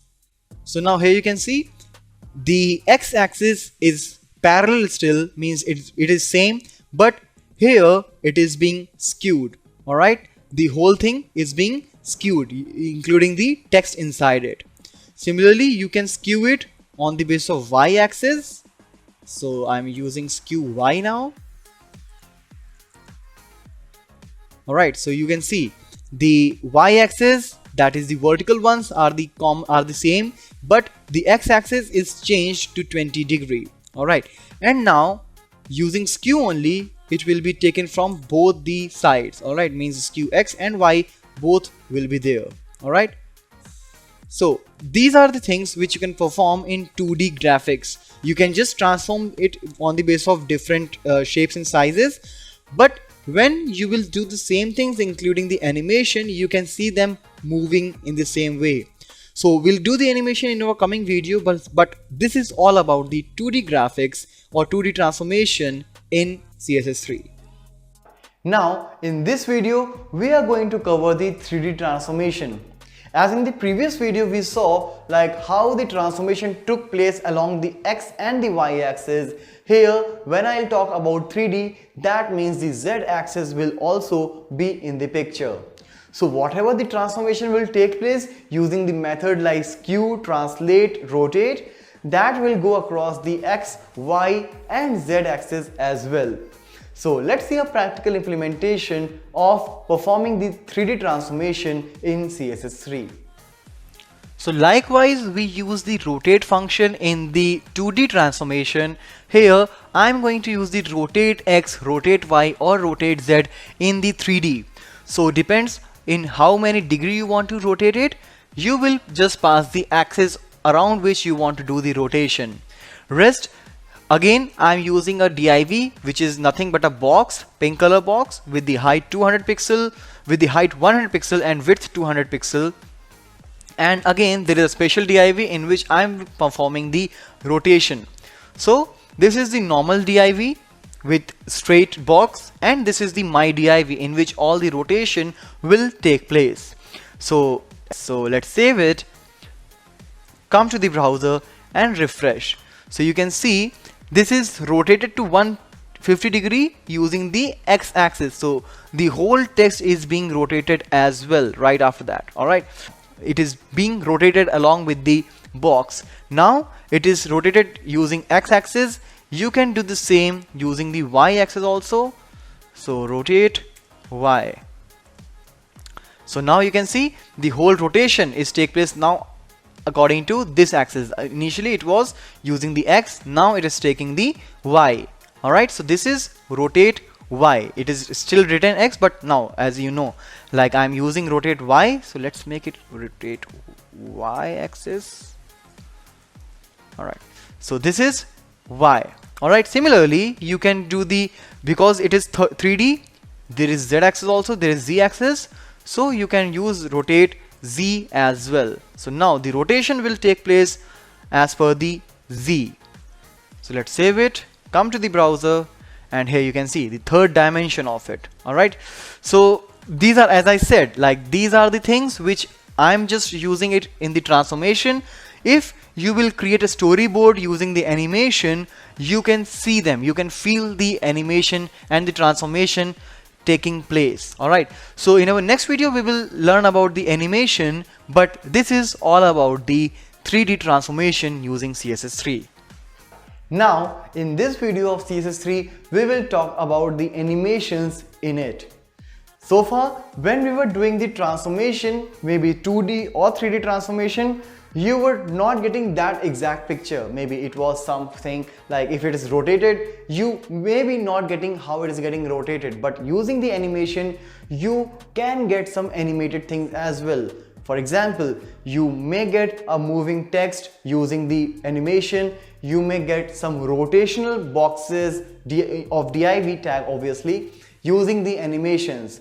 So here what we will do, we will just set a starting position and the finishing position, and this animation will take us between that particular path. Alright, so let's see a practical where we will put some basic animations using CSS3.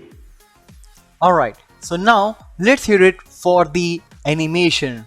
So let's start with a very basic example where, like all the previous videos, most of the previous videos which we were doing is I'm creating a box with the width 150, height 150, means it is a square shape, background color red. Alright, so it is like a normal box, but after that it starts with the animation thing. So what are the things out there? First thing is we have to put the name of animation, because there could be number of divs, there could be number of element where you want to perform animation of different type. So for specifying each animation, you will give it a unique name. Like here, I have taken the name example. Now after example, it is a name. Like after that, it is about for how many duration you are preparing this animation. So for me, I'm taking it 4 seconds. Now in these 4 seconds, what all I want to do, so that we'll have to set by using the keyframes.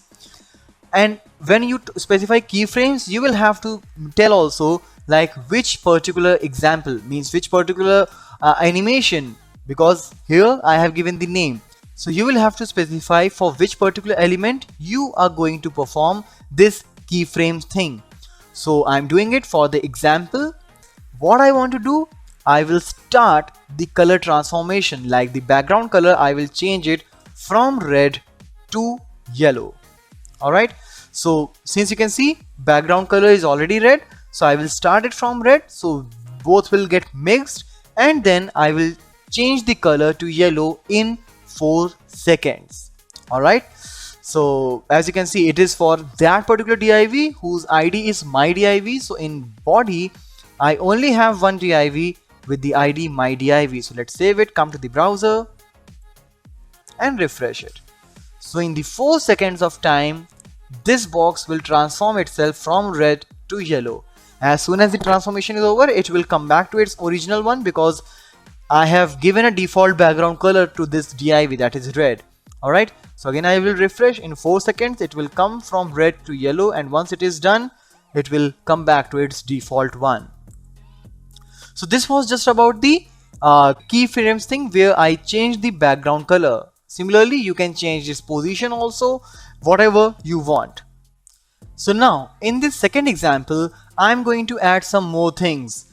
Here the animation name and duration will remain same, but I'm going to make some changes. Like in the previous one, it was starting from red and finishing with yellow. But if you want to take it from red to green by passing some of the colors, you can do that as well. So what I'm doing here, I'm using percentage thing right here. So at 0% means at the very beginning, the background color of example, means for this particular animation, will start from red. Once the 25% of the time will take place, 25% means the 1 second. Alright, it is because it's total 4 seconds. So when the 25% of the time will pass, I will change it to yellow. Again, when 50% will be over, it will be blue, and then at the 100%, means when it is completed, it will turn into green. So I'm just making it from red to green by passing the colors like yellow and blue. So still I have that div, my div out here in the body. So let's save it, come to the browser, let's refresh it. So you can see, alright. So let's refresh it, starting from red, yellow, blue and green. Alright, so comparatively you can see yellow is staying for lesser period of time, because only from 0 to 25 it is being there, but from 50 to 100 it's blue. So the transformation between the blue and green is comparatively slower. Alright, so this is how it is happening, and once it is done, it is again coming back to red, which is the default color. So now So far we were just making the changes in color. Let's see what all we can do. So let's make some changes in this particular code so that we will be able to make the changes in the position as well. So as here, all the things are same, like the height, the width, the background color, the example, the name of the animation and the duration. Just one thing is more added, that is position, because obviously I'm going to change the position, so I will have to tell like according to what I'm going to make the changes. So it is relative positioning. So whatever changes you will do, it will be relatively to the previous change. So at the 0th percent, means from the very beginning, it will be left 0, top 0, means it will be at the topmost position. Now after that, when it is 25% done, it is yellow in color and it will move 200 pixel from left. Alright, means it will move towards right to 200 pixel. When it is 50% done, it is still 200 pixel left, but it will come 200 pixel from the top. That means it will move down to 200 pixel.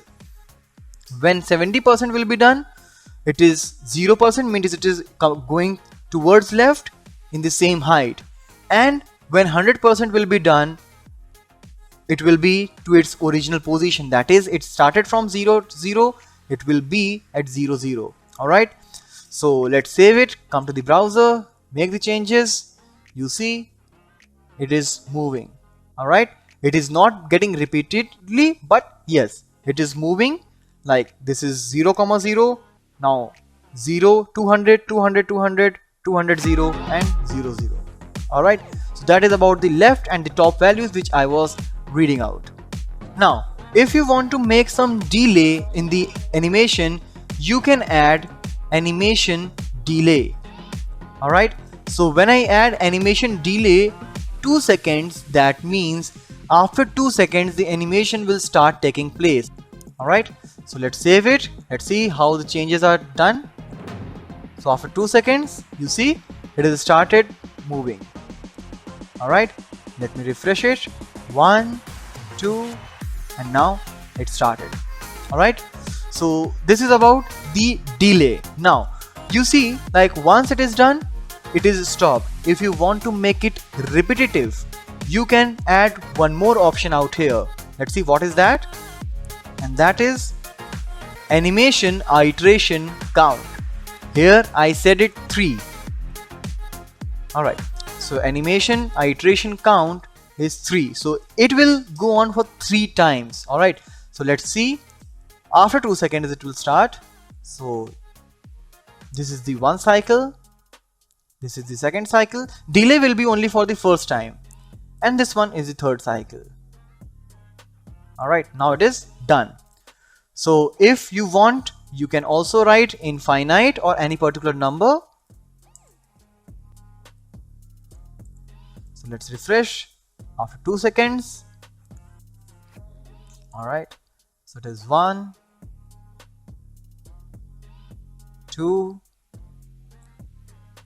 3. It's not going to stop obviously after 3 as well, and it will keep moving unless you make some changes or you do whatever. Alright, okay, now there is something more called the direction. So animation direction. You can make it reverse also. Alright. Alright. So let's save the changes, come to the browser. And now after 2 seconds, it will start in the reversed direction. Alright. You can also make it alternate. So once it will be in the correct direction, next time it will be reversed. So I'm changing in both the places. It is alternate. So first time it will go to the actual position, actual direction, and next time it will just reverse. Alright. So it will be alternate. Once it is single, it means clockwise. Second time it is anti-clockwise. Alright. So these are the things, like obviously when it comes to animation you can do a lot of things out there, but yeah, this is some of the basics using which you can start planning what all you want while working with the animations.